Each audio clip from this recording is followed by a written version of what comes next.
안녕하세요. 오늘의 데일리 뉴스레터에 오신 것을 환영합니다. 1. 결국 한국에 다 뺏겼다. 2. 한국 끼어들지 마. 3. 1년 동안 F-35A 350 해보장. 한번 진실을 알아봅시다. 러시아 연방이 해체되면서 러시아 시민들은 점점 더 혼란에 빠지고 어떻게 해야 할지 모르게 되었습니다. 이러한 상황에서 몇몇 지역은 독립을 요구하며 나라를 잃을 가능성도 있어 보입니다. 최근 극동 지역에 위치한 하바롭스크라는 도시에서는 한국을 외치며 반 푸틴을 비판하는 시위가 일어난 것으로 알려졌습니다. 이 도시의 지도자가 왜 한국을 외쳤는지, 이 시위가 무슨 일로 인해 일어난 것인지에 대해 여전히 많은 의문이 남아 있습니다. 지금부터 자세하게 설명해 드리겠습니다. 푸틴은 바보다. 뉴욕타임스가 공개한 음성에는 뚜렷하게 푸틴에 대한 러시아 군인들의 분노가 담겨 있었습니다. 어리석은 전쟁에 러시아 병사들은 지쳐 있었죠. 현지 시간으로 28일 러시아 병사들의 통신 기록을 감청한 미국 정보부는 언론을 통해 러시아 병사들의 실제 육성을 공개, 현 전쟁에 많은 이들이 분노하고 있으며 싸우는 당사자들도 예외는 아니라는 사실을 밝혔습니다. 전쟁 범죄와 러시아 정부에 대한 환멸이 가감없이 담겨 있었죠. 키이우 북부 위성도시 부차시의 주도남 병력은 가족들이 그립다고 말하며 러시아로 복귀하길 원했습니다. 그들이 원했던 것은 평화로운 옛날이었죠. 그러나 이러한 소망이 이루어지는 것은 현재 불가능에 가깝습니다. 대규모 동원령을 내린 푸틴은 주변의 만류에도 불구하고 자신의 뜻을 꺾으려고 하지 않았기 때문이죠. 그의 뜻에 거역하는 것은 곧 죽음이나 다름없는 일. 주변 관료들 역시 푸틴의 눈밖에 벗어나지 않기 위해 조심하고 있습니다. 말릴 사랑 하나도 없는 푸틴의 명령에 많은 러시아인들은 끔찍한 악몽을 꿔야 했습니다. 사랑하는 남편과 아들, 그리고 아끼는 이들의 사망 소식이 우크라이나 전장에서 끊임없이 전해지는 가운데 러시아인들은 더는 참을 수 없다는 판단을 내린 것이죠. 결국 대다수의 러시아인들은 발길을 옮겨 살 길을 찾게 됩니다. 로이터 통신은 도망치는 러시아인들의 모습을 취재했는데요. 조지아, 국경 근처로 밀려오는 러시아인들의 모습에서는 불안과 초조, 그리고 당혹감을 그대로 느낄 수 있다고 합니다. 예비군 동원령 직후 짐을 싸서 탈출하는 이들이 길게 장사진을 치고 있지만 몰려드는 인원 때문에 이동이 여의치 않자 징집 대상자인 러시아인들은 산을 타고 넘거나 몰래 강을 타고 국경을 넘으려는 모습을 보였습니다. 그러나 이러한 탈주를 예측한 러시아군은 이들을 모두 체포했죠. 약한 경계망이라 생각되는 강과 국경지대에 병력을 풀어 도망치는 이들 러시아인들을 압송하는 한편 국경지대 수비를 강화하는 모습을 보였습니다. 안타깝게도 러시아인들을 수용하기 어려운 타국들 역시 러시아인 탈주에 도움을 주지 못하고 있습니다. 조지아 지역은 자국 군인을 파견, 조지아 국경지대 방어를 강화하는 한편 러시아인들 이주를 철저하게 동제했습니다. 북오세티아, 동아국 역시 이들을 받지 않았고 러시아인들에게 경고 메시지를 보내는 모습을 보였죠. 카자흐스탄과 몽골 지역으로 도망치는 이들 역시 매한가지였습니다. 살고자 도망치는 이와 죽을 장소로 보내려는 러시아 군의 충돌은 현재 진행형이었고 각자 도생할 수밖에 없었습니다. 이런 가운데 저항하려는 이들도 있었는데요. 대규모 시위를 조직하거나 징집 명령에 거부하는 행동을 보였습니다. 러시아 남서부 자치공화국 다게스탄에서는 대규모 시위가 벌어졌는데요. 남쪽으로 아제르바이잔, 조지아와 접한 이 지역에는 많은 수의 러시아인들이 전쟁을 반대하며 징집 명령을 거부하는 시위를 벌이며 푸틴 독재에 분노하는 이들로 가득 찼습니다. 징집 명령에 순순히 따르는 듯한 모습을 보인 러시아인들이 갑작스럽게 총기를 꺼내고 징집센터를 향해 총격을 가하거나 불을 지르는 행동도 관측되었는데요. 뉴욕타임스에 따르면 징집센터를 비롯한 군 건물 총 54채가 이번 동원령으로 인해 불에 타거나 총격에 휩싸이는 문제를 겪었다고 보도했습니다. 그리고 시베리아 동쪽에 위치한 하바롭스크시에서 심상치 않은 움직임이 일어났습니다. 1만 명에 달하는 인원이 모여 푸틴을 비난하는 한편 심지어 러시아 연방에서 독립하겠다는 이야기까지 등장한 것입니다. 그러지 않아도 현재 러시아의 장악력이 후퇴하는 상황이었기에 연방 해체와 전쟁 이후 상황에 대해 걱정하는 러시아인들이 많았습니다. 실제로 아제르바이잔의 경우 대놓고 러시아를 무시하는 모습을 보이며 옆 나라 아르메니아 침공을 계획 중이라고 하는데요. 아제르바이잔과 아르메니아는 오랜 기간 영토 분쟁으로 앙숙이었던 사이였습니다. 수적으로 우세한 아제르바이잔은 아르메니아 침공을 계획할 정도로 아르메니아 합병을 진지하게 고려했는데요.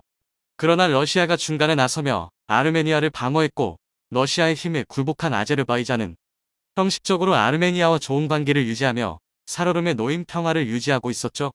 그런데 러시아가 약해지면서 눈치를 볼 필요가 없어졌고 아제르바이잔은 석유의 힘을 이용해 무기를 수입, 아르메니아 침공을 위한 준비를 시작한 것입니다. 힘이 약한 러시아는 더는 아제르바이잔을 제어할 수 없게 된 것이죠. 조지아에서도 비슷한 일이 일어나며 러시아와 밀접한 인연을 이어갔던 이들 국가들은 러시아를 부정하며 자기만의 독립 계획을 생각하는 등 러시아 체제가 뿌리부터 흔들리고 있습니다. 이런 와중에 하바롭스크가 독립을 외치며 러시아로부터 자유로워질 것을 선언하며 거리로 뛰쳐나온 것인데요. 이미 2020년경 반정부 시위 집단이 푸틴을 공격하며 하바롭스크의 자유를 외쳤던 적이 있었기에 이상한 일은 아니었습니다. 2020년 당시에도 반푸틴에 대한 반감으로 모인 시민들이 자발적으로 시위대를 구성하며 러시아 정부를 공격했죠. 세르게이 푸스갈이라는 하바롭스크 주지사의 퇴진 때문에 촉발된 시위로 인망을 얻던 그가 갑자기 러시아 연방정부로부터 구금당하면서 발생한 일이었습니다. 당시 주지사였던 그는 살인 주모 혐의를 받으며 연방보안국 FSB 요원에 의해 끌려가는 수모를 겪었는데요. 어떠한 항변 기회도 주어지지 않고 연방 요원들에 의해 모스크바로 압송된 그는 그 즉시 감옥에 갇혔습니다. 하루아침에 주지사를 잃은 하바롭스크 시 주민들은 당연히 설명을 요구했지만 푸틴은 이를 듣지 않았죠. 그저 2004년 범죄 조직의 기업인 사례에 푸스갈이 연루된 정황이 확보되었기에 구금했다는 설명만 있었죠. 푸스갈은 검소한 생활과 시민들을 위한 정책으로 큰 인기를 누렸습니다. 푸틴이 소속된 통합러시아당과는 반대되는 자유민주당 소속의 정치인으로 활동했는데요. 날이 갈수록 인기를 끌고 있는 그를 못마땅하게 여긴 푸틴이 그를 억제하기 위해 구금했다는 분석이 지배적이었습니다. 실제로 그는 억류된 이후 다시 햇빛을 보지 못했는데요. 이때 당시 10주 넘게 항의가 이어지면서 독립에 대한 이야기가 등장했었으며 하바롭스크 지역은 푸틴을 인정하지 않는다고 말하며 독자적인 통치를 원한다는 주장이 나왔었죠. 그리고 2022년 지금도 이는 마찬가지였습니다. 특히나 하바롭스크 주민들 상당수가 젊은 남성들이었기에 피해는 말할 수 없을 정도로 극심했는데요. 하바롭스크 주민들은 일제히 들고 일어나 푸틴의 징집령을 거부했습니다. 푸스갈을 대신해 주지사 대행을 맡은 자유민주당 소속 하바롭스크 주지사 대행 미하일 데그타료코는 시민들과 동참하며 푸틴의 명령을 거절하는 한편 한국의 도움을 구하는 모습을 보이게 됩니다. 하바롭스크는 한국과 30년 이상 교류를 이어가며 러시아인들을 위해 한국어 교육 프로그램을 열어주는 한편 한국 기업의 투자를 유치하며 인연을 이어갔는데요. 한국 역시 하바롭스크와 인연을 쌓은 것은 바로 하바롭스크의 경제적 가치와 고려인들 때문입니다. 과거 스탈린에 의해 끌려온 고려인 동포들이 극동 최대 도시 하바롭스크에 거주하고 있는데요. 이들은 하바롭스크에 상당히 영향력을 행사하며 하바롭스크 경제에 큰 이바지를 하고 있는데요. 이들과 오랜 인연을 쌓아온 자유민주당은 한국인들과 밀접한 관계에 놓인 사람들이죠. 그렇기에 자유민주당 계열 러시아인들은 한국과 협력해 하바롭스크 부흥을 꿈꾼 이들이 많았습니다. 한국 기업이 가진 놀라운 기술력을 하바롭스크에 퍼져있는 광물과 결합, 제조업은 물론이고 첨단 산업에 이르는 영역까지 협력할 수 있다고 바라본 이들이 많습니다. 그렇기에 이들은 한국을 주저없이 파트너로 선정하면서 러시아에서 독립하는 것은 물론 한국과 손을 잡을 수 있다고 말하며 한국에게 열린 자세로 다가온 것입니다. 블라디보스토크 다음으로 극동 아시아 지역에서 가장 큰 영토와 세력을 가진 하바롭스크를 한국이 품게 된다면 러시아 극동 지역의 넓은 영토는 물론이고 그 아래에 잠든 다량의 광물까지 손에 넣을 수 있는 상황. 당연히 한국의 영토가 넓어지는 것은 물론이고 이들과 협력을 통해 과거 잃어버렸던 옛 만주와 간도 영토까지 자연스럽게 한국이 회복할 수 있는 셈이죠. 러시아 우크라이나 전쟁이 장기간 이어지면서 세계 각국이 군비 증강에 열을 올리고 있습니다. 그 가운데 K2 전차, K9 자주포, FA-50 공격기 등 한국 무기가 큰 인기를 끌며 폴란드와의 계약을 시작으로 계속해서 여러 국가와의 새로운 무기 계약 소식이 전해지고 있죠. 최근에는 잠수함 도입 경쟁 역시 치열해지면서 뛰어난 조선 기술을 보유한 한국의 잠수함이 주목받고 있다고 하는데요. 호주에서 잠수함 도입을 위한 경쟁이 벌어졌는데 한국과 미국, 프랑스 3파전으로 좁혀지며 우리 기업들이 다시 한번 승리를 쟁취해낼 수 있을지에 기추가 주목되고 있다고 합니다. 특히나 현재 미국의 잠수함 건조 능력으로는 호주용 잠수함까지 수용할 여력이 안 됨에도 불구하고 바이든 정부에서 호주 잠수함 초기군을 본인들이 건조하겠다고 나서 비판을 받고 있다고 하는데요. 호주는 현재 스웨덴에서 기술 지원을 받아 건조한 배수량 3,000톤의 콜린스급 잠수함 6척을 보유하고 있습니다. 6척의 잠수함은 1990년대 말부터 2000년대 초에 걸쳐 취역해약해 2030년대 초에 수명이 끝날 예정인데요. 이에 호주는 2014년부터 콜린스급 잠수함을 대체할 재래식 잠수함 12척을 도입하기 위해 경쟁을 벌여왔습니다. 지난 2016년 4월 독일, 스웨덴, 일본, 프랑스 4개국 업체들의 치열한 경쟁 속에서 소트핀 바라쿠다급 잠수함을 제안한 프랑스의 나발그룹이 우선 협상자로 선정됐습니다. 쇼트핀 바라쿠다급은 프랑스 해군의 차세대 핵잠수함인 바라쿠다급 재래식 추진 버전입니다. 치열한 경쟁 끝에 프랑스 잠수함이 선정되었으나 여러가지 문제로 호주 국방부와 프랑스 나발그룹과의 정식 계약은 2019년 2월이 되어서야 체결될 수 있었는데요. 하지만 호주에서 추후 건조할 잠수함의 척당 가격이 우리 돈으로 4조 원이 넘는다는 사실이 알려지면서 큰 논란이 일어났습니다. 그리고 지난 2021년 9월 논란 끝에 결국 프랑스의 날벼락이 떨어지고 말았습니다. 과거 재래식 잠수함 도입 계획을 밝혔던 호주가 핵잠수함으로 방향을 바꾸며 큰 파문을 불러온 것인데요. 호주, 영국, 미국의 앞글자를 딴 오쿠스라는 3국 안보 파트너십을 출범하며 호주가 프랑스와 맺은 잠수함 건조 계약을 취소하고 나섰습니다. 당연히 프랑스는 크게 반발했지만 든든한 동맹국을 만난 호주에게는 통하지 않았습니다. 중국의 위협에 대응하기 위해 미국, 영국의 도움을 받아 핵잠수함을 도입하기로 결정한 것이었죠.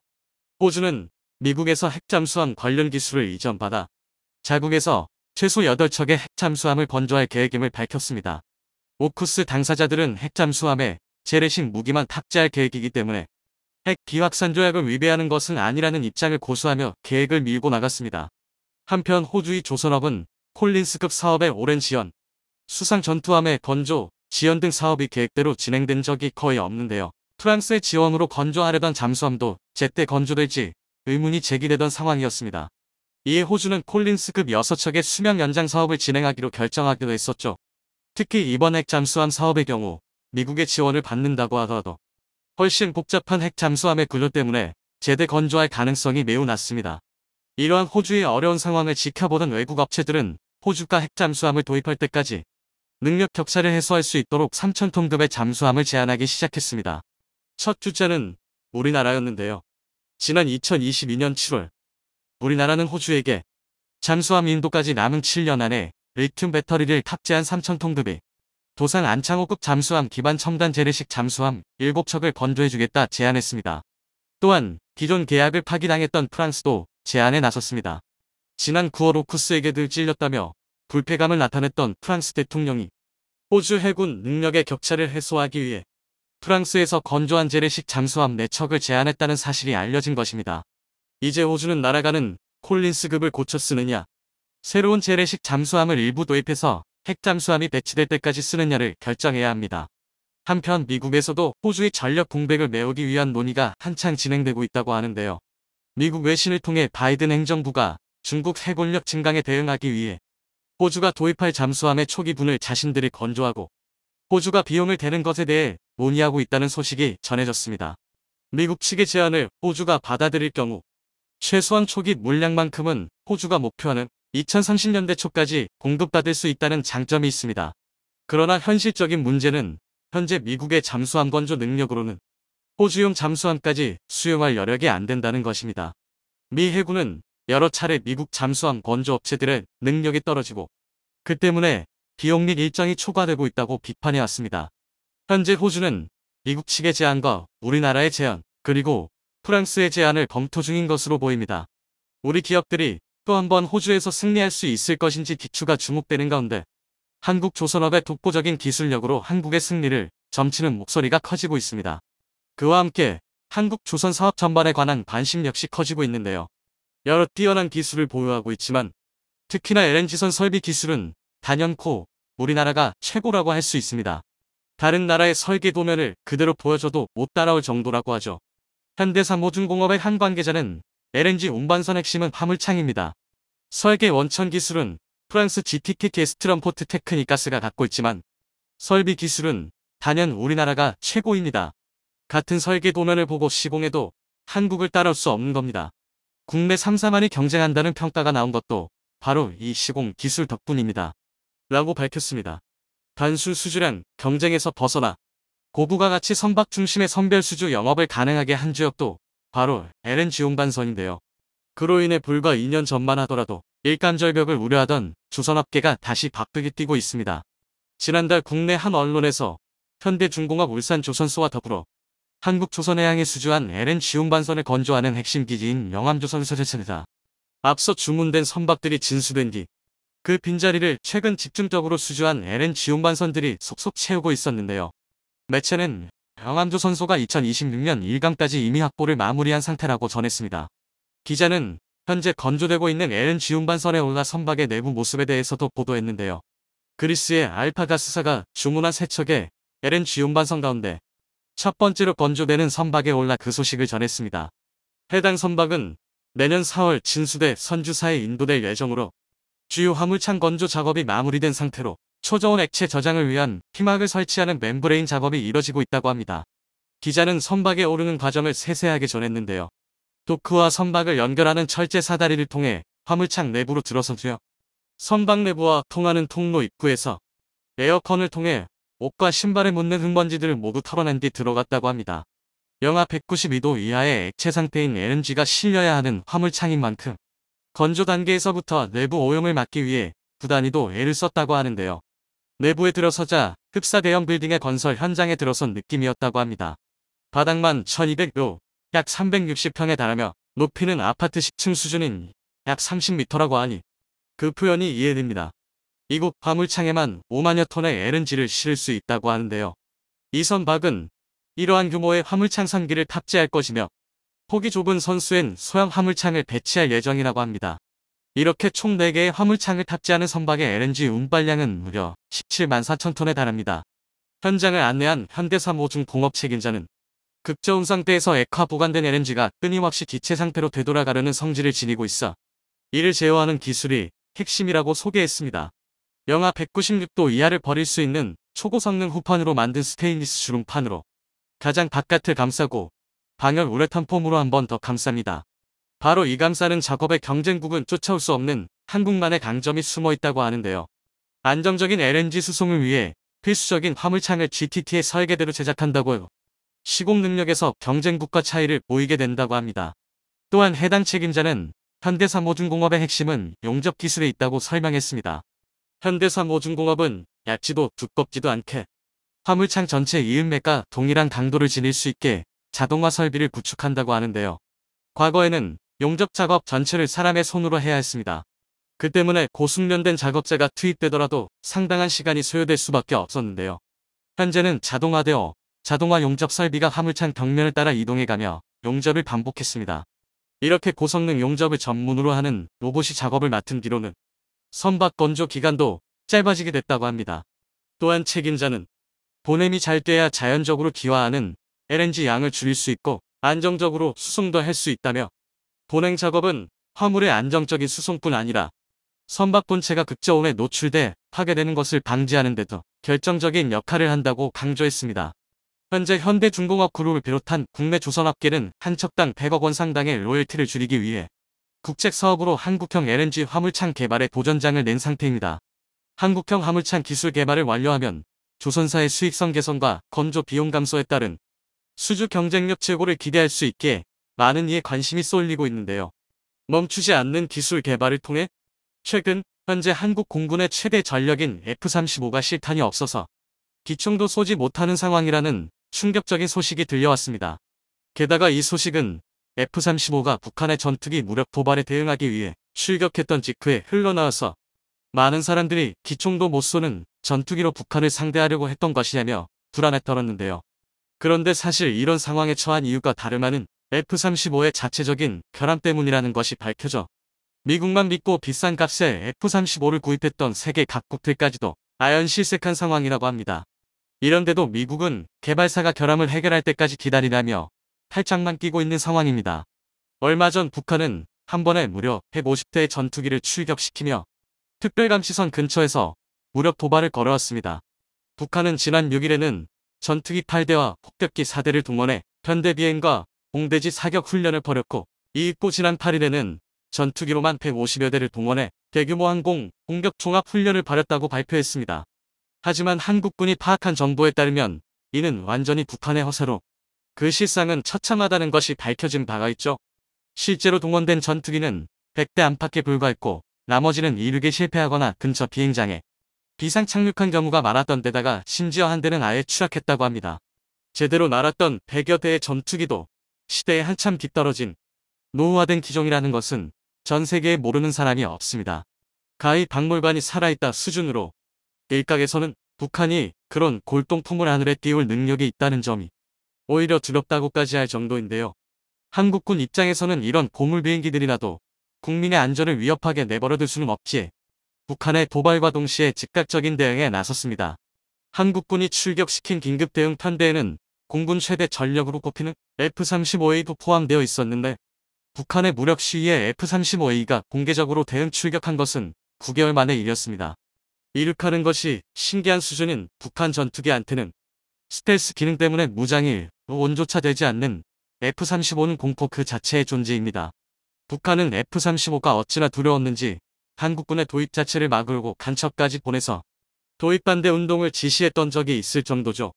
이렇게 북한이 발작을 해주니 한국군은 더더욱 F-35에 확신이 생겼을 겁니다. 그런데 이번 대응 직후에 이러한 확신에 금이 가는 사건이 터졌습니다. 도입한 지 4년 6개월이 되도록 F-35의 기총에 쓸 단 한 발의 실탄조차 한국에는 없었다는 보도가 나온 것입니다. 지난 11일 밝혀진 바에 따르면 한국군이 보유한 F-35A의 기총 탄약 5만 5천여 발은 전부 훈련용인 교탄이고 이 교탄을 쓴 훈련마저 단 한 차례도 시행된 적이 없다고 하는데요. 이에 F-35를 믿고 있던 많은 사람들이 큰 충격을 받았습니다. 전투기의 가장 기본적인 무장이자 최소한의 방어수단인 기총을 못 쓸 지경이니 다른 무장의 성능도 신뢰할 수 없는 게 아니냐는 분위기가 형성되었습니다. 그런데 진짜로 충격적인 것은 이 문제가 한국군이 유지보수를 허술히 했기 때문이 아니라 F-35라는 기종 자체의 문제 때문이었다는 점이었습니다. 한국군이 실탄을 구매하지 않았고 교탄 사격 훈련조차도 진행하지 않았던 까닭은 F-35A 기총 자체에 문제가 있었기 때문이었습니다. 지난 2019년 미국 국방부 펜타곤은 F-35A의 기총 사격 시 총구 주변에 균열이 생기는 결합을 확인했습니다. 그래서 펜타곤은 록히드 마틴이 이 문제를 해결할 때까지 전 세계에 수출한 F-35A의 기총 사격을 중단할 것을 요청했고 그 중에는 한국이 구매한 F-35A도 있었던 것입니다. 그리고 그 결함은 2022년 현재까지 제대로 해결이 되지 않았으며 미국 측에서도 F-35A 수출국에 실탄을 공급하지 않고 있습니다. 록히드 마틴은 자기들이 만든 결함 때문에 3년이 넘는 시간 동안 질질 끌면서 추후 개선이 되더라도 정비 비용을 청구할 것이 뻔합니다. 게다가 그동안 기총을 사용하지 못해 발생한 전력 손실에 대한 보상도 해줄리 만무하니 개선 후에 사용할 실탄도 제 값을 다 주고 사와야만 합니다. 결국 한국의 안보에 구멍이 뚫렸는데 이를 조치할 수단은 한국에 없는 셈입니다. 이런 일은 심지어 하루 이틀 일도 아닙니다. 작년부터 올해 6월까지 1년 반 동안 F-35A가 이렇게 크고 작은 고장으로 말썽을 부린 횟수가 무려 234회입니다. 이는 비행불능 상태와 특정 임무 불능 상태 판정을 받은 경우만을 취합한 것으로 이렇게 되면 짧게는 수일 동안 길게는 4개월 이상까지도 정비소 신세를 져야 합니다. 그럼에도 불구하고 한국이 이를 바득바득 갈아가면서 F-35A를 쓰는 이유는 강력한 전투력만큼은 부인할 수가 없기 때문입니다. 이전 세대의 전투기와는 배를 달리하는 압도적인 성능의 5세대 전투기 중에서 한국이 구매할 수 있었던 유일하면서도 최선인 옵션이 F-35A입니다. 더군다나 한국의 가장 위협적인 적인 중국이 누가 봐도 F-35들에 낀 전투기를 실전 배치하고 있고 심지어는 얼마 전에 미국 측에서도 기술 유출이 있었음을 시인한 상황이라 한국이 F-35를 확보하는 것은 최소한도의 자위수단입니다. 물론 그렇다고 해서 F-35A가 잡아먹는 어마어마한 유지비까지 견뎌내기는 쉽지가 않습니다. 9,500만 달러, 한하로 1,000억에 달하는 구매 비용조차 가소롭게 보일 정도로 말 그대로 천문학적인 F-35의 유지비는 그 돈 많다는 미국에서조차 감당하기 힘들어합니다. 미군에서 유지비가 많이 나오는 항공기 10가지를 꼽으라면 그중 7번째가 시간당 67,000달러를 먹는 F-35A입니다. 의외로 F-22 랩터가 10번째로 즉 F-35A는 랩터보다 더한 금액을 매 시간 잡아 먹고 있는 겁니다. 이 두 전투기를 제외한 나머지 8종은 폭격기나 수송기, 조기 경보기와 같이 체급부터가 전투기와는 배를 달리하는 대형 기종이라는 점을 생각해보면 F-35A의 유지비는 이해가 잘 되지 않는 수준입니다. 이렇다 보니 미 공군도 F-35A가 실패했다고 인정했으며 미 의회마저 예산을 이 정도로 잡아먹으면 오히려 훗날 전력에 구멍을 낼 수 있다며 F-35를 비난한 적이 있습니다. 한국에서도 잇따라 이런 문제들이 불거짐에 따라 도입해온 F-35A를 과연 언제까지 제대로 운용할 수 있을지 회의적인 시선이 많아지고 있습니다. 하지만 다행히도 한국에게는 이러한 문제점을 해결할 수 있는 비장의 수가 있습니다. 바로 국산 전투기 KF-21이죠. F-35A의 빈발하는 결함 문제가 한국에게 더 치명적으로 작용하는 이유는 고장이 났다고 해서 임의로 수리를 할 수가 없기 때문입니다. 미국산 무기는 돈을 주고 사왔다고 해도 완전히 우리 것이 되지가 않습니다. 무기에 들어간 기술 하나하나가 미국의 군사 기밀이고 미국은 이를 지키기 위해서 무기를 판매하고 나서도 수리나 개조 등 내부 기술에 접근할 수 있는 모든 행위에 개입을 합니다. 이는 물론 국방기술의 유출을 미연에 방지하기 위해서는 합당한 처사입니다. 한국이 무기를 수출하더라도 똑같이 해야 할 일이죠. 하지만 무기를 사온 나라에서는 어쩔 수 없이 답답한 상황에 처하게 됩니다. 특히 F-35A 같은 강력한 무기는 수입국 입장에서는 그 전투력에 의존하는 바가 정말 큰데 하루아침에 고칠 수 있는 간단한 고장조차도 미국의 허가를 받을 때까지는 손도 못 대고 보고만 있어야 하는 경우가 부지기수니 애간장이 녹을 수밖에 없습니다. 하지만 국산 기술로 자체 개발하는 KF-21은 이런 일이 일어나지가 않죠. 비록 KF-21이 현재 개발된 스펙으로는 F-35A를 완전히 대체하는 데 무리가 있지만 꾸준한 개발과 개량을 통해 F-35A에서 겪었던 고질적인 문제들을 예방하고 결과적으로는 F-35A를 대체할 수도 있을 것으로 보이는데요. 설계도부터 완성까지 전부 한국이 직접 만들었으니 결함이 생기더라도 그 파악과 해결이 신속하게 이루어질 수 있습니다. 그뿐만 아니라 사용 목적에 맞게 개조를 하는 데에도 거리낌이 없습니다. 무엇보다 지금 이 순간에도 성능 실험을 위해 끊임없는 테스트가 진행되고 있기 때문에 배치된 후에는 저렇게까지 결함이 자주 발생하는 일 자체가 없을 것입니다. KF-21은 전력화된 후로도 계속해서 개량에 개량을 거듭할 계획이기 때문에 한국에게는 더 완벽한 전투기를 만들기 위해 실험할 시간이 얼마든지 있기 때문이죠.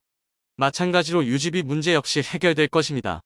간단하게 말해서 KF-21에 무슨 짓을 하더라도 어지간해서는 F-35A만큼의 유지비가 발생하지는 않을 것이기 때문입니다.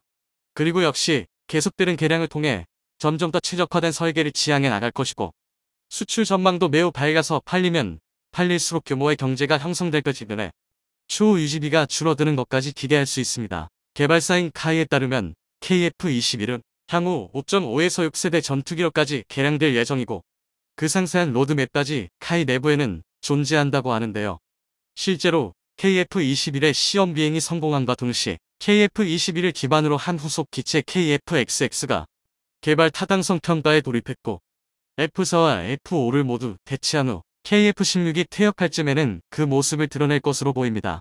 덕분에 한국의 전투기는 비싼 값 내고 울며 겨자 먹기로 쓰는 F-35를 대신할 만한 후보로서 해외 유력 매체들과 세계 각국의 군대에서도 주목받고 있는 상황인데요.